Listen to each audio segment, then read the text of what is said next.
이라. 아멘. 찬양대 찬양 읽겠습니다.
아멘. 귀한 찬양 감사드립니다.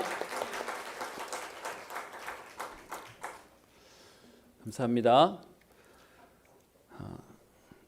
오늘도 예배 오신 여러분들 주의 이름으로 축복합니다. 옆에 있는 분들에게 인사하겠습니다. 주님이 성령으로 성도님과 함께 하십니다. 한 번 더 인사하겠습니다. 그 임마누엘의 축복을 누립시다. 아멘. 여러분, 우리 보고 열심히 하라고 하지 않고요, 누리면 된다고 얘기했습니다. 여러분, 신앙생활은 운동선수가 열심히 달려가지고 열매를 목에 메달을 하나 거는 그런 삶을 사는 것이 신앙생활이 아닙니다. 하나님이 이미 다 끝내놓으신 것을 가지고 믿음으로 우리가 그것을 누리면 되는 것이 신앙생활입니다. 그래서 여러분 성경은 우리 보고 하라고 하지 않고요. 되리라라고 말씀하셨습니다. 그래서 우리는 이 복음 안에서 생명 걸 만한 이유와 방향만 분명히 붙잡으면 하나님이 하실 것이기에 우리는 달려가면 되는 것입니다. 그래서 우리 누린다는 이 단어는 사실 우리만 쓸 수 있는 축복이에요. 세상에서 말하는 인조이 즐긴다는 말의 의미와 좀 다른 복음 안에서 하나님 자녀가 하나님의 것을 누리는 건 당연한 겁니다.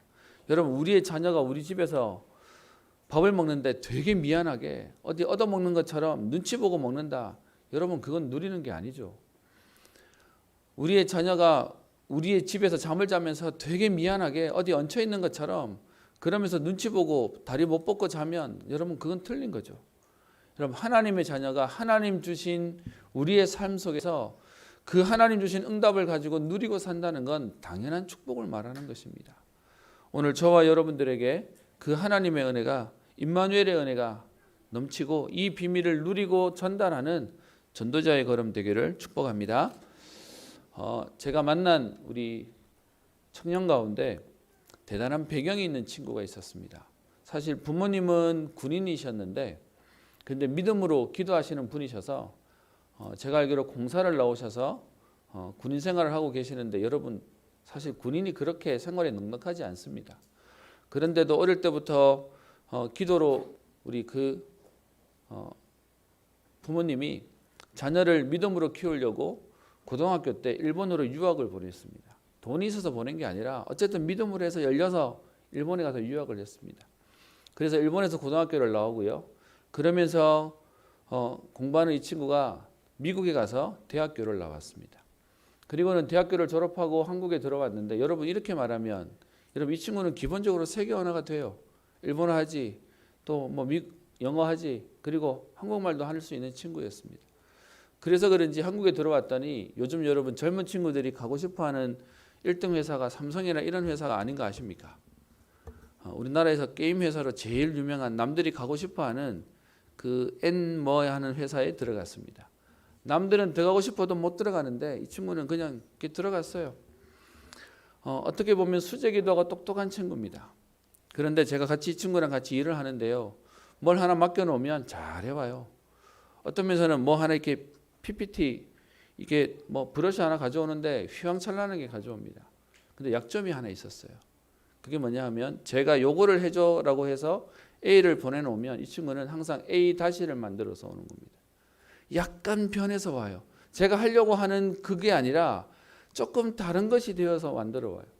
2번 일을 시키고 3번 일을 시켰는데 계속 그렇게 일을 해오는 겁니다. 일은 너무 잘해요. 근데 여러분 왜 목적이 조금 달라지는 거 있지 않습니까? 그래서 이 친구를 불러다가 얘기를 했습니다. 네가 일은 너무 잘하는데 어떤 면에서 내가 따라갈 수 없을 만큼 잘 만들어 오는데 그런데 내가 의도하는 부분이 자꾸 틀려진다 라고 했더니 이 친구가 저한테 한 말이 있었습니다.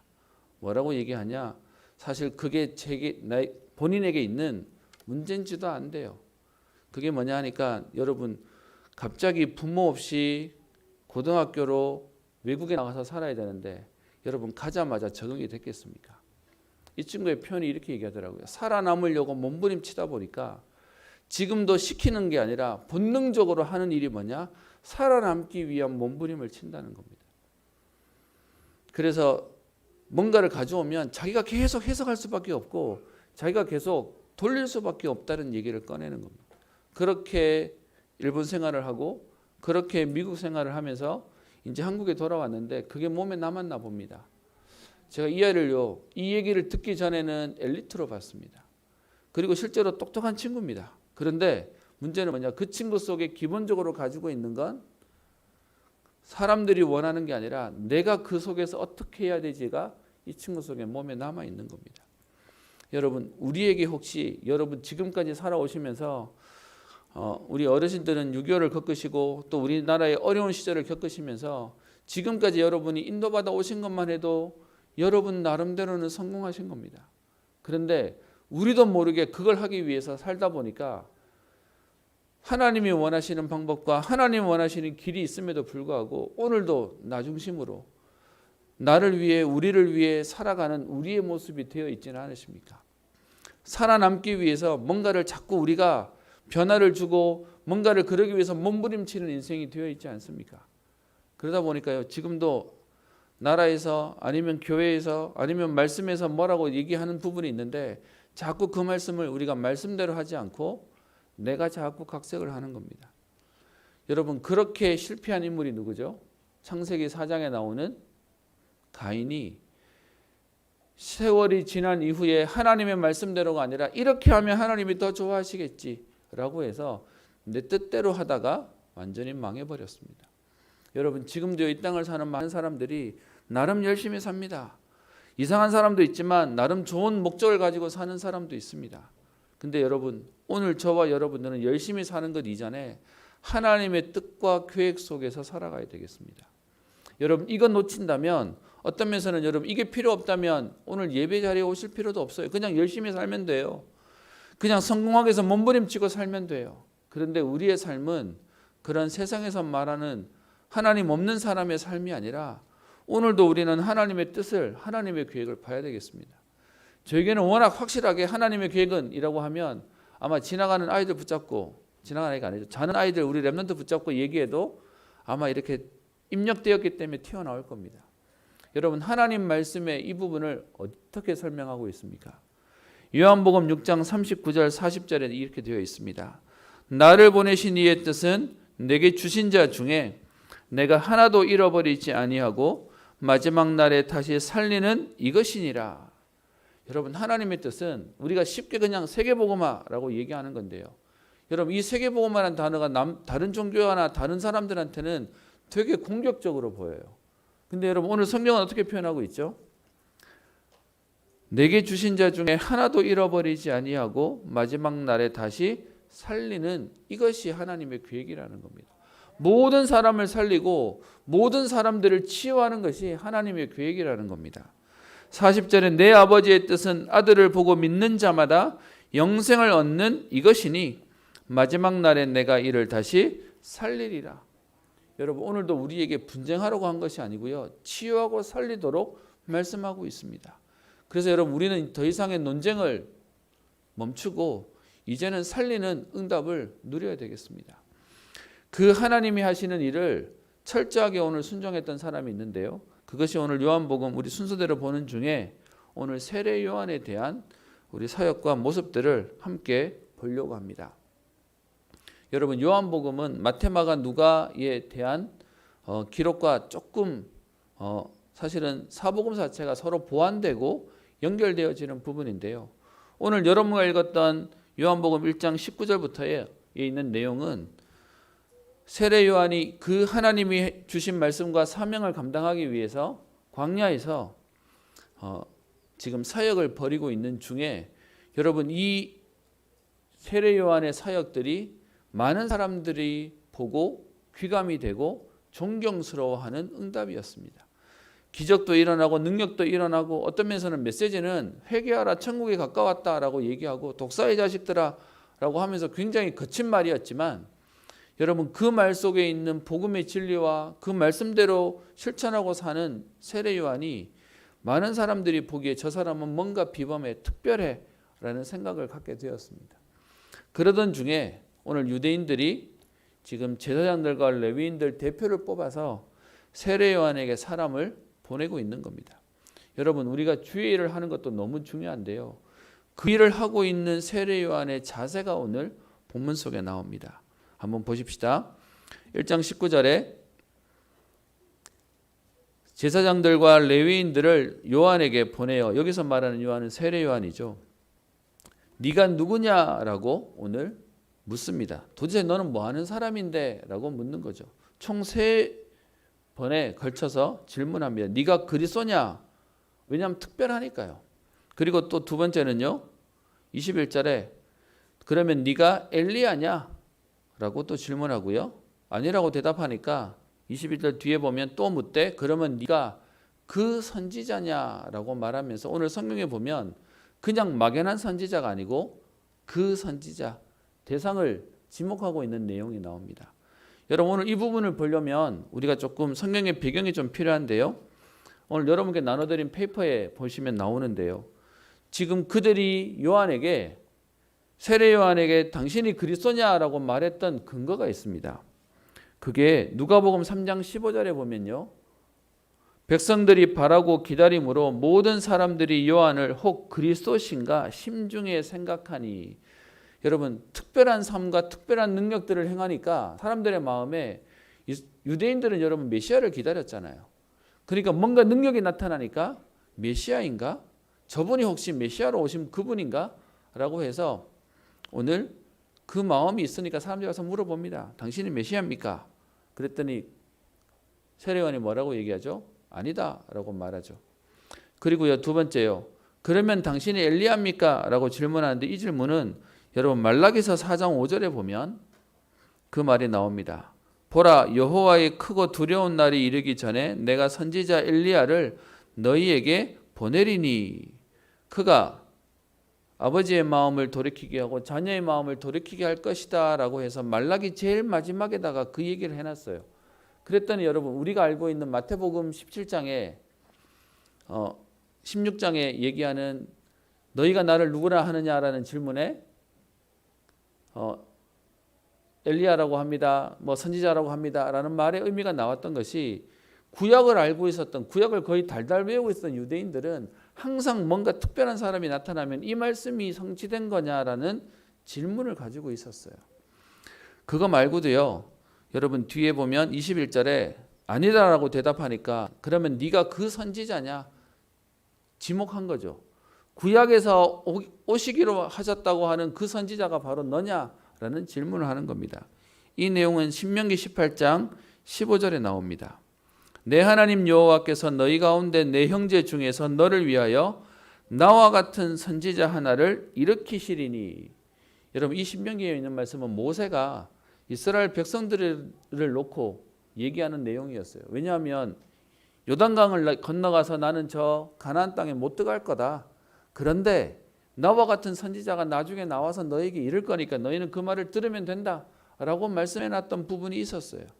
그러다 보니 항상 이스라엘은 누구를 기다리냐? 오늘 여기서 얘기한 것처럼 그리스도가 오시려나 아니면 엘리야가 오려나 아니면 지금 선지자가 오시려나 라는 마음들을 가지고 있었는데 오늘 서역하고 있는 이 세례 요한을 보면서 혹시 그가 아닌가라고 내용을 말하고 있는 겁니다. 여러분 그러면 사람들이 이만큼 바라보고 있었으면 우리 서역자 입장에 여러분 그렇게 사람들이 얘기하면 아니지만 약간 그런 척하면서 적당히 묻어서 약간 이렇게 안 좋은 표현의 누림을 뭐 이렇게 아니지만 그럴 수도 있고 하면서 여러분 대접받고 살 수도 있잖아요. 그런데 오늘 세례 요한은 단호하게 아니라고 말합니다. 세 번 다 아니라고 말하니까 22절 그들이 사실은 이 세 질문 중에 하나는 그렇다고 할 줄 알았는데 아니라고 말하니까 22절에 그들이 말합니다. 그러면 너는 내게 대하여 너는 네게 대하여 무엇이라고 하느냐? 그러면 너는 도대체 누구냐라고 하는 질문을 말하고 있는 거죠. 그랬더니 세례 요한이 23절 23절에 얘기하는 부분이 이렇게 말합니다. 선지자 이사야의 말과 같이 이거는 이사야 40장 3절에 있는 말씀을 인용하는 거죠. 주의 길을 곧게 하라고 광야에서 외치는 자의 소리입니다. 여러분 우리 신앙생활 오래 하신 분들은 이 말을 많이 들으셔서 아실 겁니다. 이 말의 의미가 뭐냐 하면 여러분 우리 예전에 그 사극 영화들 보시면 사극에 이렇게 양반이 행차하거나 이렇게 나라의 어른이 행차하면 앞에서 어이 물러가라 하고 이렇게 말해주는 사람이 있잖아요. 여러분 진짜 주인공은 뒤에 있는 사람인데 앞에서 일해주는 심부름하는 사람. 오늘 세례 요한이 자기를 그렇게 평하는 겁니다. 나는 그냥 외치는 소리꾼에 불과합니다. 나는 그냥 내 뒤에 오시는 26절에 얘기하죠. 내 뒤에 오시는 그분을 위해서 나는 그냥 주의 길을 곧게 하고 예배하는 그냥 광야에서 외치는 자의 소리일 뿐입니다 라고 말합니다.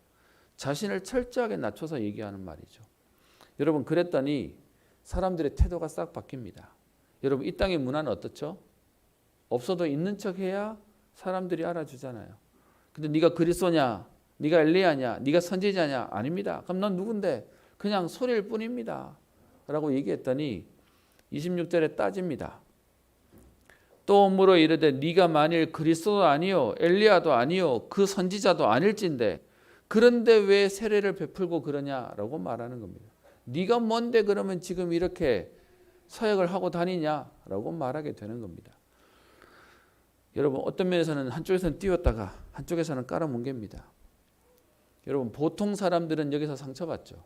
근데 오늘 세례요한이 어떻게 대답합니까? 26절에 나는 단지 물로 세례를 베풀 뿐이거니와 우리 가운데 우리가 알지 못하는 한 사람이 곧 내 뒤에 오실 것인데 그분이 주인공입니다. 그러면서 나는 그의 신발끈을 풀기도 감당하지 못합니다. 라고 말합니다. 여러분 이 신발끈에 대한 내용은 우리가 유대인의 역사를 조금 이해해야 되는데요. 여러분 이 시대에 벌써 노예가 있었습니다. 그리고 노예도 여러분 노예 수준에 따라서 가정 총무를 맡은 노예가 있는 반면에 저 밑에 허드렛 일을 하는 노예가 있습니다. 그 노예들 가운데서도 등급이 있는 거예요. 큰일 하는 중요한 일 하는 사람과 그냥 쉬운 일 하는 사람이 있는데 여러분 그 노예들 가운데 가장 낮다고 하는 가장 누구나 할 수 있는 사실 가장 낮춰서 보는 인물이 뭐냐 하면 문 앞에 문지기로 있다가 여러분 호텔 가시면 이렇게 뭐라 그러죠? 벨보이라 그러나요? 이렇게 짐도 들어주고 문도 열어주고 하는 사람처럼 지금 집에 있는 하인 중에 제일 낮은 하인이 집 문에 서 있다가 주인이 들어오거나 손님이 들어오면 신발끈 풀어주고 또 신발끈 이제 묶어주고 하는 그 일을 하는 지금 하인이 있는데 나는 그거보다도 못한 사실은 나는 별 볼 일 없는 사람입니다 라고 얘기합니다. 여러분 이 땅에서 싸움이 나면 여러분 보통 싸움에 대한 그 싸움의 말이 뭡니까? 내가 누군지 알아? 그게 싸움이잖아요. 근데 오늘 네가 누구냐라는 하는 그 말에 나는 신발끈도 풀기 감당하지 못할 만큼 나는 아무도 아닙니다 라고 말하고 있습니다. 여러분 이게 세례 요한이 가지고 있었던 사역하는 자세 그리고 하나님의 일을 하는 자세로서 분명히 그 일을 하지만 하나님 앞에 남다른 마음으로 인도받고 있는 모습입니다. 여러분 이랬던 요한이 꼭 필요했던 사역이 뭐죠? 오늘 주의 길을 곧게 하라고 광야에서 외치는 자의 소리라라고 하는데 여러분 그리스도라고 하는 이름이 기름 부음 받은 자입니다. 그러다 보니까 예수님도 예수님의 공생애를 시작하는 첫 사역이 뭐였냐 하면 기름 부음 받으시고 시작하셨어요. 그 기름 부음 받음의 시작이 뭐였습니까? 세례 받으시는 거죠. 그럼 누군가 세례를 줘야 되니까 세례 요한의 일은 뭐냐 하면 예수님이 공생애 사역을 시작하실 수 있도록 그에게 세례를 베푸는 것이 세례 요한의 사역이었습니다.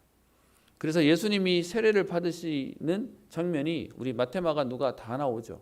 오늘 요한복음에서는 굳이 나올 필요가 없는 게 이분이 바로 하나님의 아들이시니까 세례받는 장면은 요한복음에서는 빼놓았습니다. 근데 요한복음에는 하나 더 들어가 있는 장면이 있는데요. 그 장면이 요한복음 3장 오늘 22절을 한번 보십시다. 예수님이 세례받는 장면은 요한복음에 없다고 얘기했습니다. 근데 이미 세례는 받으셨고요. 그리고 난 이후에 3장 22절에 보면 예수께서 제자들과 유대 땅으로 가서 거기서 함께 유하시며 세례를 베푸시더라. 예수님이 세례 요한과 같이 세례 베푸는 사역을 시작하셨다라고 기록되어져 있습니다. 이 본문은 여기만 나와요. 그런데 문제는 이렇게 되니까 여러분 원래 세례를 주는 대표적인 사역자가 누구였습니까? 세례 요한이요. 근데 예수님도 한쪽에서 세례를 주기 시작해요. 아니나 다를까 23절 요한도 살렘 가까운 에논에서 세례를 베푸니 거기도 와서 세례를 받고 여기서 세례를 받는 일이 생깁니다. 그랬더니 여러분 25절에 요한의 제자 중에 몇 사람들이 세례 요한에게 찾아와서 얘기합니다. 예수님, 선생님과 함께 요단강 저편에 선생님이 세례를 베풀었던 그 사람이 저 다른 곳에서도 세례를 베풉니다. 그랬더니 많은 사람들이 그에게 갑니다. 라고 얘기해요. 제자들 입장에서는 자기들 선생이 제일 최고라고 생각하니까 예수님이 누군지를 모르니까 어떻게 해요? 요한이 세례를 베풀어서 세례받았으니까 사실 하수라고 생각했나 봅니다. 근데 그가 지금 저쪽에서 세례를 베푸니 많은 사람들이 저쪽으로 가버립니다. 라는 말을 하고 있습니다. 여러분 근데 그 말을 듣고는 요한이 어떻게 대답하죠? 27절 만일 하늘에서 주신 바 아니면 사람이 아무것도 받을 수 없다 라고 말하면서 28절 나는 그리스도가 아니요 그의 앞에 보내심을 받은 자라고 너희들이 증언해 줘야 되지 않니? 너희들이 나랑 다녀봐서 알잖아. 나는 그리스도가 아니잖아. 그래서 그리스도가 아니란 말을 너네들이 해줘야 되지 않냐? 그러면서 여러분 30절에 유명한 말이 나옵니다. 그는 흥하여야 하겠고 나는 쇠하여야 하리라. 여러분 무슨 말입니까? 경쟁과 어떤 면에서는 지금 드러나는 자리 속에 세례 요한에게 있어서 사역을 해야 되는 게 분명했지만 그 사역을 통해 드러나야 될 이는 그리스도만이다라는 부분을 분명히 알고 있었습니다. 그래서 감히 제자들이 모르고 비교하니까 아니 나는 쇠하여야 되고 그는 흥하여야 된다. 여러분 이 말은 우리 마태복음 17장에 나와 있는 변화산에 오직 예수만 남았다라는 그 말씀 속에 예수 그리스도만 돋보여야 되고 예수 그리스도만 나타나야 된다는 말을 분명히 전달하는 사역자의 모습이 오늘 본문 속에 나와 있습니다. 여러분 많은 사람들이 오늘도 신앙생활합니다. 많은 사람들이 오늘도 그리스도를 전합니다. 그런데 여러분 그 그리스도를 전하는 이 일 속에 왜 불신자들이 거부하죠? 언제부턴가 교회 다니는 사람들이 응답받았다고 자기들의 자랑을 해요. 그리스도 자랑이 아니라 그리스도를 나타내는 게 아니라 응답받은 축복을 자랑하고 능력을 자랑하고 자기의 자녀들을 자랑하고 재물을 자랑하니까 그 속에 사람들의 마음이 돌아가는 겁니다. 오늘 여러분과 함께 세례 요한의 모습을 보면서요. 우리가 적용해야 될 게 있습니다. 여러분 우리의 메시지에 그리고 우리의 목적은 그리스도가 드러나는 겁니다. 여러분 어떤 면에서는 우리가 훌륭하다 대단하다가 드러나면 우리는 잘못한 겁니다. 그리스도가 훌륭하고 그리스도가 대단하다고 우리는 드러내는 사역들을 감당해야 됩니다. 여러분 그렇다면 세례 요한이 한 그 응답이 뭡니까? 그것이 세례 요한은 있어야 할 자리에 사명을 감당한 일입니다. 여러분 세례 요한이 이 일을 했다고 되게 훌륭하다고 얘기하지만 이사야 40장 3절에 보면 외치는 자의 소리여 이르되 너희는 광야에서 여호와의 길을 예비하라 사막에서 우리 하나님의 대로를 평탄하게 하라. 여러분 그 구약의 말씀을 성취시키는 인물로서의 세례 요한의 사역이었습니다. 세례 요한이 훌륭해서 그걸 한 게 아니라 본인이 해야 될 일이 무엇인지를 분명히 알고 있었던 겁니다. 그리고요 말라기 3장 1절에 보면 만군의 여호와가 이르노라 보라 내가 내 사자를 보내리니 그가 내 앞에서 길을 준비할 것이요 또 너희가 구하는 바 주가 갑자기 그의 성전에 임하시리니 곧 너희가 사모하는 바 언약의 사자가 임하실 것이라. 그러면서 계속요 그리스도가 오시는 그 일에 준비하는 역할로 그리스도를 드러내는 역할을 하도록 지금 하는 그 말씀을 언약 잡고 오늘 세례 요한이 인도받고 있는 모습이 나와 있습니다. 그래서 여러분 마태복음 3장 1절부터 3절에 그 세례 요한이 광야에 나가서 회개하라 천국이 가까웠다고 말하면서 세례를 베풀며 내 뒤에 오시는 이가 우리에게 나는 물로 세례를 주지만 그분이 오셔서 우리에게 성령으로 세례를 주실 것이다. 그리스도를 계속 드러내고 선포하는 일을 합니다. 이 일을 몰랐던 사람들이 찾아와서 네가 그리스도냐라고 얘기할 때 아니 나는 그의 신들매도 신발끈도 묶을 나는 수 없는 만큼 나는 가치 없는 사람이다 라는 말을 하고 있습니다. 여러분 우리가 오늘 이 땅에 전도자로 살면서 하나님의 자녀로 살면서 우리의 삶의 모습이 어때야 되겠습니까? 오늘 우리의 삶의 모습이 우리가 있는 자리에서 그리스도를 말하고 전달하는 것이 우리의 사명입니다. 이것 때문에 하나님 우리에게 학업도 주시고 이것 때문에 우리에게 생업도 주시는 겁니다. 이 일을 하기 위해서 하나님 우리에게 달란트도 주셨고 우리에게 있는 지금 가족들도 허락하신 것입니다. 여러분 이 사실을 안다면 오늘도 우리의 모든 우선순위는 복음을 위해 사는 겁니다. 복음 때문에 사는 겁니다. 여러분 이 사실을 알았던 세례 요한이 이 사역을 하기 위해서 그가 포기한 게 있습니다. 무엇을 포기했습니까? 여러분 지금 세례 요한은 이렇게 살지 않아도 돼요. 왜 그렇습니까? 누가복음 1장에 보면 세례 요한의 배경이 어떻습니까? 아버지가 누구죠? 아비야 반야에 있었던 제사장이었습니다. 사가랴라고 하는 제사장이었고 그의 어머니 이름은 엘리사벳이라고 누가복음에 기록되어져 있습니다. 그리고 실제로 성전에서 중요한 일을 맡고 있는 내용들이 나와져 있는데 여러분 이때만 해도 세습이 되어지던 문화였잖아요. 그러면 편안히 회당에서 훈련받고 제사장의 일을 감당하면 되는 사람이었습니다. 그런데요, 하나님 맡기신 이 일을 감당하기 위해서 뭐하냐? 그 편안한 자리를 박차고 나왔어요. 그리고 어디로 갑니까? 광야로 나갑니다. 그리고 거기서요, 우리 요한복음에는 없는데 마태복음 3장 4절에 보면 그의 모습을 기록하고 있죠. 광야에서 낙타 토롯을 입었다라고 되어 있고요. 허리에는 가죽띠를 메었다라고 되어 있습니다. 여러분 이 본문을 이해하려면 구약의 배경을 조금 이해하셔야 되는데 스가랴 13장 4절에 보면 이런 표현이 있습니다. 그날의 선지자들이 예언할 때에 사람들을 속이려고 토롯도 입지 아니할 것이며 라고 말하면서 선지자들의 모습이 토롯을 입고 있는 것이 선지자들의 모습이었어요. 그래서 지금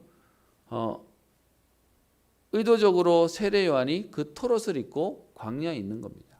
그리고 가죽띠를 허리에 띄었다고 되어 있는데 여러분 요즘 패션은 자꾸 바뀌는 것 같아요. 옛날에 뭐 콤보도 했다가 뭐 길게도 했다가 지금은 또 짧아지는 게 이렇게 패션이라서 저는 아직도 적응이 안 됩니다. 젊은 애들 발목이 이렇게 막 드러나는 거 입고 다니는데 자기 빨아가지고 줄었나 싶은데 또 요즘 그게 또 패션이에요. 여러분 그런 것 중에 요즘 패션이 뭐죠? 혁대 안 합니다. 허리띠 안 합니다. 딱 몸에 맞게 입는 게 문화죠. 여기서 지금 허리띠 했다는 얘기는 그냥 이렇게 크게 통으로 입어가지고 허리띠를 짜맬 수밖에 없는, 다른 말 얘기하면 볼품없는 모습이었다는 얘기를 쓰고 있는 거예요. 그래놓고 음식으로는 뭐 먹습니까? 메뚜기와 석청을 먹었다고 되어 있는데 여러분 이 당시에 유대인들의 하층민이 먹는 게 메뚜기가 음식이었답니다. 꼭 이렇게 먹을 게 없어서 옛날에 우리 막 수제비 먹었듯이 지금 이 일을 하고 있었고, 석청은 자연산 꿀을 의미하는 것이다 라고 얘기하는데 보통 사람들이 누릴 수 있는 모든 것들을 다 내려놓고 지금 하나님의 말씀을 순종하고 있는 모습입니다. 여러분 오늘 우리 보고 이렇게 입고 이렇게 먹고 살라고 하는 의미가 아니라 진짜 복음 때문에 양보할 건 양보하고 내려놓을 건 내려놓고 그러면서 하나님이 원하시는 그 일들에 오늘 세례 요한이 뛰어드는 것입니다. 근데 여러분 그 일을 하면서 많은 사람들이 한편으로는 존경하기도 합니다. 한편으로는 옆에 사람들이 인정해 주기도 합니다. 근데 그 일을 하는 세례 요한은 거기에 우쭐대지 않아요. 거기에 그것 때문에 속지 않아요. 오히려 나는 그리스도가 아니다. 나는 엘리야나 선지자도 아니고 내 뒤에 오시는 그분을 위해서 나는 외치는 소리일 뿐이다 라고 말하면서 그 사명을 감당하는 모습이 나와져 있습니다. 저는 오늘 이 말씀을 준비하면서요, 처음에 찾아올 때만 해도 정중하게 혹시나 실수할까 봐 당신 그리스도입니까? 엘리야입니까? 선지자입니까? 말하던 그들이 아니라고 말하니까 자세가 싹 바뀌어요. 그럼 넌 누군데? 네가 뭔데 지금 세례 베푸는데? 여러분 우리 많은 사람들이 어떤 면에서 인정받지 못하면 좌절합니다. 상처받습니다. 섭섭해합니다. 그것 때문에 시험 들기도 합니다. 그런데요 오늘 세례 요한에게는 그게 전혀 없어요. 심지어 아까 우리 봤던 것처럼 제자들이 말합니다. 지금 예수님이 당신한테 세례 받았는데 너무 많은 사람들이 저기 가서 다 가버립니다. 그런데요 나는 쇠하여야 되고 그는 흥하여야 된다. 여러분 진짜 복음을 알고 있었던 사람의 모습이죠. 오늘 저는 이 본문을 가지고 여러분에게 얘기합니다. 사역자의 모습을 얘기하는 게 아니라 세례 요한이 이럴 수 있었던 이유는, 여러분 저는 인물을 얘기할 때마다 조심스러워요. 인물이 드러날까 봐요. 아니요. 그리스도가 드러나야 됩니다. 여러분 세례 요한이 이럴 수 있었던 이유가 뭘까요? 오직 복음이, 오직 그리스도로 담난 인생이었기 때문에 그렇습니다. 그래서요 섭섭한 것도 없어요. 여러분 이것 때문에 오해도 편견도 교만도 낙심도 없는 겁니다. 여러분 어떤 면에서 우리가 복음 없이 아니면 복음 아닌 다른 것 때문에 흥분할 이유도 없습니다. 여러분 왜 교회 오시면 다른 분들이 입고 계시는 옷이 신경 쓰입니까? 그분들의 차가 신경 쓰이십니까? 우리는 복음 안에서 하나님이 내게 맡겨준 자리에서 내게 맡은 일을 감당하면 그거면 응답이 되는 겁니다. 그 일 속에 오늘 세례 요한은 그 일들을 충실히 행하며 인도받는 모습이 나와져 있습니다. 저는요 작은 교회부터 큰 교회를 돌아보면서 교회 안에 많은 갈등을 보게 되었습니다. 또 많이 교회를 떠나가는 사람과 시험되는 사람도 보게 되었습니다. 오늘 우리는 분명히 결단해야 되겠습니다. 오직 복음이요. 그리스도만 드러나도록이요. 여러분 그래서 예전에 유명한 설교가 스펠전 목사님에 대해 관련된 예화가 하나 있습니다. 어느 한 유럽에 사는 사람이 영국에 여행을 가게 되었는데 여러분 그때 영국이 막 부흥운동이 일어나서 그래서 설교 들으러 예배 들으러 큰 교회를 하나 갔습니다. 들어가서 설교 듣고 예배 드리고 나오면서 이 사람이 했던 말이 있습니다. 뭐라고 얘기했냐? 저 목사님 대단하시다. 역시 훌륭하시다. 그러니까 교회가 크지. 그리고 나왔답니다. 근데요 그 다음 주에 찾아간 교회가 스펠전 목사님이 계시던 교회였습니다. 그 교회 설교를 듣고 나와서 이 사람이 하는 말이 있었습니다. 뭐라고 얘기했냐? 주님은 위대하시다 라고 고백했다는 겁니다. 여러분 뭐가 정답입니까? 저와 여러분들을 만나는 사람이 그리스도가 보이고 그리스도가 발견되는 것이 우리의 삶일 것입니다. 오늘 세례 요한은 그 삶을 살았어요. 그 삶을 살기 위해 오늘 포기할 건 포기하고요. 그러면서도 그 사명을 감당하고 주변 사람들의 있는 말과 그리고 그들의 편견에 전혀 흔들리지 않는 응답을 누렸습니다. 여러분 이런 세례 요한에 대한 평가가 성경은 어떻게 말하냐? 여러분 마가복음 6장 20절에 보면 그 당시에 유대 땅을 다스리고 있던 왕이 헤롯 왕이었습니다. 여러분 그 헤롯 왕이 세례 요한에 대해서 평가하는 내용이 나오는데요. 그게 마가복음 6장 20절에 나옵니다. 세례 요한은 의롭고 거룩한 사람이라고 알고 그를 두려워하면서도 그를 보호하려고 했고요. 그리고 그의 말을 듣고 난 뒤에 번민하면서도 그 말을 달갑게 들었다라고 되어 있습니다. 여러분 무슨 말입니까? 불신자가 보고도 인정했다고요. 진짜 복음 때문에 사니까 껄끄러우면서도 들을 수밖에 없고 불편하면서도 찾을 수밖에 없는 사람이에요. 근데 여러분 나중에 결국은 그 부인의 결혼의 문제 때문에 지적한 걸로 세례 요한을 죽이게 되는 사건이 마가복음 그 6장에 나오잖아요. 근데 여러분 죽여놓고 난 이후에도 기적들이 일어나고 예수님과 예수님의 제자들이 또 역사들이 일어나게 되니까 그때 헤롯이 뭐라고 고백합니까? 목 베어 죽인 세례 요한이 다시 부활해서 돌아왔나? 살아서 돌아왔냐라고 할 만큼 그 헤롯의 마음속에 이 세례 요한이 선지자로 분명히 남아있던 인생을 살았던 겁니다. 살아있을 때만 영향을 준 게 아니라 죽고 난 뒤에도 계속 그를 생각할 수밖에 없을 만큼 죽어서도 영향을 줄 만큼의 영향을 끼쳤던 인물이 세례 요한이었습니다. 그리고 마태복음 11장 13절부터 14절에 보면 예수님이 하셨던 말씀인데 모든 선지자와 율법이 예언한 것은 요한까지니 세례 요한을 말하는 겁니다. 만일 너희가 즐겨 받을진대 오리라 한 엘리야가 곧 이 사람이니라. 예수님이 오늘 세례 요한을 인정하셨어요. 말라기서 4장 5절에 엘리야가 와서 너희들을 돌이킬 것이라고 얘기했던 그 기다렸던 그 선지자 역할을 감당하는 사람이 그게 바로 세례 요한이었다. 여러분 예수님이 인정해 줄 정도라면 응답받은 삶이잖아요. 축복받은 삶이잖아요. 그러면서 여러분 마태복음 11장 11절에 보면 예수님이 세례 요한에 대한 평가를 합니다. 내가 진실로 너희에게 말하노니 여자가 낳은 자 중에 세례 요한보다 큰 이가 일어남이 없도다. 여러분 오늘도 저와 여러분들이 이 땅을 살면서요 얼만큼 성공하면 여러분의 이름이 남겠습니까? 여러분 제가 전에 썼던 표현이 있죠. 여러분 얼만큼 성공하면 대구시장이 찾아와서 한번 만나러 오겠습니까?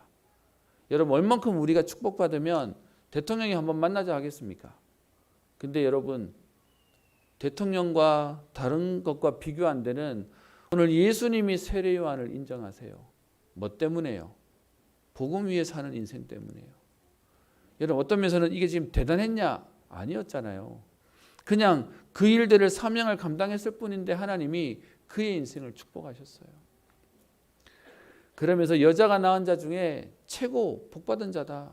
이보다 더 큰 자가 없다라고 얘기할 만큼 예수님이 인정하셨습니다. 오늘 저와 여러분들의 인생 가운데 여러분 어떻게 사십니까? 또 어떤 목적을 가지고 살고 계십니까? 여러분 오늘 우리의 인생이 이사야 40장에 말하고 있는 주의 길을 곧게 하는 그리스도를 말하고 전달하고 선포하는 그 일에 우리의 인생이 쓰여지도록요. 하나님 이것 때문에 우리의 산업에 축복하시고 하나님 이것 때문에 우리의 학업에 축복하시며 하나님 우리의 삶에 하나님이 인도하여 주옵소서. 그것이 우리의 오늘 기도와 은혜가 되어야 되겠습니다. 여러분 여기까지만 얘기하면 또 세례요한의 얘기를 듣고 마음에 불편하신 분도 계시죠. 나는 저렇게 못 사는데 어떡하나 하시는 분이 계실 것 같아서 오늘 결론입니다. 마태복음 11장 11절에 예수님이 세례요한을 칭찬하세요. 여자가 낳은 자 중에 이보다 더 큰 자가 없다라고 했지만 여러분 반전 그 다음이 있습니다. 한번 볼까요? 마태복음 11장 11절입니다.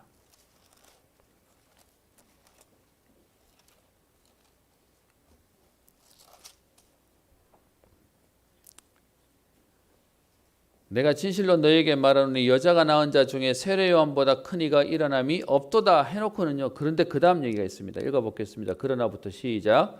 그러나 천국에서는 극히 작은 자라도 그보다 크니라. 아멘. 여러분 세례요한을 이렇게 띄워놓고서는요. 그 다음 얘기예요. 근데 천국 가면 제일 너희보다 못해 라고 얘기하고 있는 겁니다. 왜 그럴까요? 세례요한은 그리스도가 오시기 전의 사역으로 구약의 마지막 인물이었습니다. 근데 여러분 우리가 지난주에 여러분과 함께 나눴던 임마누엘의 축복을 예수님의 죽으심과 부활을 체험하는 그 자리에 못 가셨어요. 그 전에 먼저 죽어져 버렸으니까. 여러분 그렇다면 오늘 저와 여러분들이 그 그리스도의 죽으심과 부활을 알고 영접하는 우리는요. 그보다 더 크다라고 말하고 있습니다. 여러분 그래서 임마누엘을 누리는 것이 우리에게 어마어마한 축복이라고 말하는 거예요. 꼭 여러분 지금 세례요한처럼 털을 입고 뛰고 그래가지고 저 막 광야 가가지고 막 길거리 전도하고 그러면서 음식도 이렇게 형편없는 거 먹어가면서 그렇게 살지 않아도 돼요. 오늘 우리를 위해 모든 문제를 끝내시고 부활하시고 우리와 함께 하시는 그 임마누엘을 누린다면 우리에게 하나님은 더 큰 자의 응답을 허락하시겠다고 말씀하고 계시는 겁니다. 여러분 그것이 우리가 가진 임마누엘의 축복이에요. 세례요한을 칭찬하셨던 그 예수님이 그 세례요한보다 더 큰 응답을 누릴 자로 저와 여러분들을 부르셔서 오늘 이 예배 자리에 오게 하셨다는 겁니다.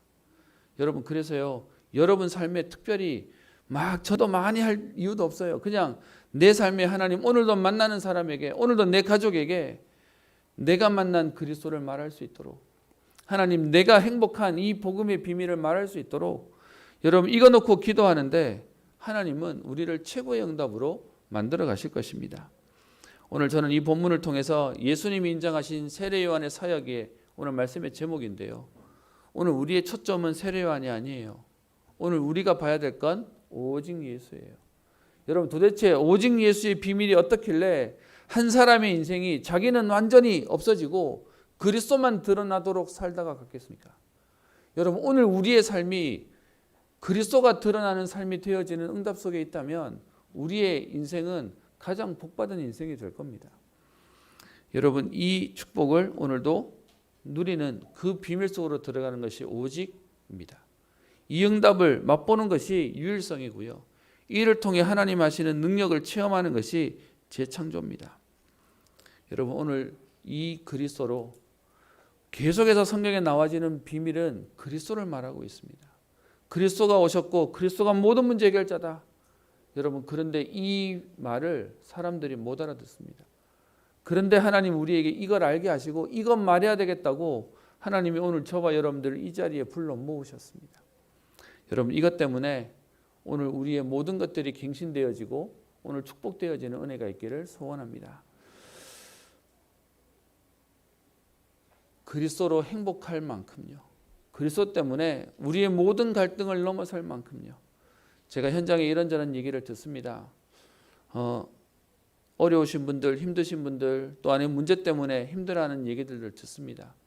가족 때문에 또 아니면 질병 때문에 힘들어하는 얘기도 듣습니다.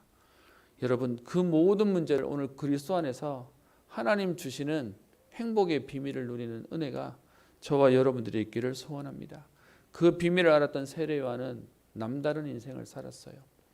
오늘 저와 여러분들에게 이 축복이 있기를 주의 이름으로 축복합니다. 기도합니다. 살아계신 하나님 아버지, 오늘도 우리를 예배 자리에 부르시며 예수가 그리스도라고 하는 복음의 비밀을 알게 하셔서 오늘도 그 그리스도만 말하며 그 그리스도의 길을 닦으며 외치는 자의 소리에 응답을 누렸던 세례 요한의 인생과 사역들을 보며 하나님 아버지, 오늘 우리에게 그 축복으로 오히려 세례 요한보다 더 큰 자로 응답 주실 말씀을 허락하시니 감사를 드립니다.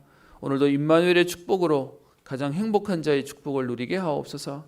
하나님, 우리의 모든 생각과 기준이 하나님의 말씀과 복음으로 각인되어지게 하시며 기도가 우리의 뿌리가 내려지게 하사 전도할 체질로 우리를 갱신시켜 주옵소서. 그래서 하나님, 더 커간 후대와 제자를 세우게 하시며 미래를 세우는 응답의 걸음으로 인도하여 주옵소서.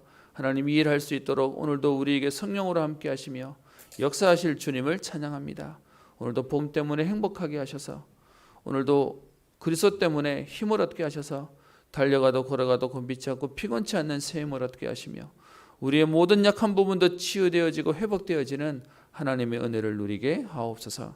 감사드리며 살아계신 예수님 이름으로 기도합니다. 찬송가 391장입니다.